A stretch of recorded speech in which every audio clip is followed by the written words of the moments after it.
నమస్కారం. DR focus news కి స్వాగతం. ఏపీలో విద్యార్థులకు కొత్త ప్రభుత్వం శుభవార్త. ఆంధ్రప్రదేశ్లో ప్రభుత్వ స్కూళ్లలో చదువుకునే విద్యార్థులకు గుడ్ న్యూస్. ప్రభుత్వం విద్యార్థులకు విద్యా కానుకను యథావిధిగా పంపిణీ చేయాలని నిర్ణయం తీసుకుంది. కొత్త ప్రభుత్వం కొలువుదేరుతున్న సమయంలో విద్యా కానుకను పంపిణీ చేస్తారా లేదా అని కన్ఫ్యూజన్ మొదలైంది. దీంతో వెంటనే స్పందించి విద్యా కానుకపై కీలక ఆదేశాలు జారీ చేశారు. ఈ నెల 13 నుంచి స్కూళ్లు ప్రారంభం కానుండడంతో ఆ రోజు నుంచే విద్యా కానుక పంపిణీ మొదలు పెట్టనున్నారు. ఈ మేరకు విద్యా కానుకపై క్లారిటీ వచ్చేసింది. రాష్ట్ర వ్యాప్తంగా 2024-2025 విద్యా సంవత్సరంలో కిట్లను పంపిణీ చేసేందుకు ఇప్పటికే సిద్ధమయ్యారు.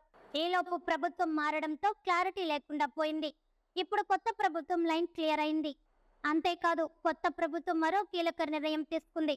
విద్యా కానుక విషయంలో అవినీతి జరిగిందని, ఈ మేరకు విచారణ చేయాలని భావిస్తోంది. ఈ 5 ఏళ్లలో విద్యా కానుకలు భారీగా అక్రమాలు జరిగాయనే ఆరోపణలు వచ్చాయి. నాణ్యత లేని బ్యాగులు, బూట్లు కొనుగోలు చేశారనే విమర్శలు వచ్చాయి. తమకు కావలసిన కాంట్రాక్టర్ల కోసం ప్రభుత్వం ఇష్టం వచ్చినట్లు టెండర్ల విధానం మార్చేశారనే ఆరోపణలు వినిపిస్తున్నాయి. ఈ ఏడాది విద్యా కానుక కిట్లకు సంబంధించి టెండర్లను ఎత్తివేసినట్లు చెబుతున్నారు.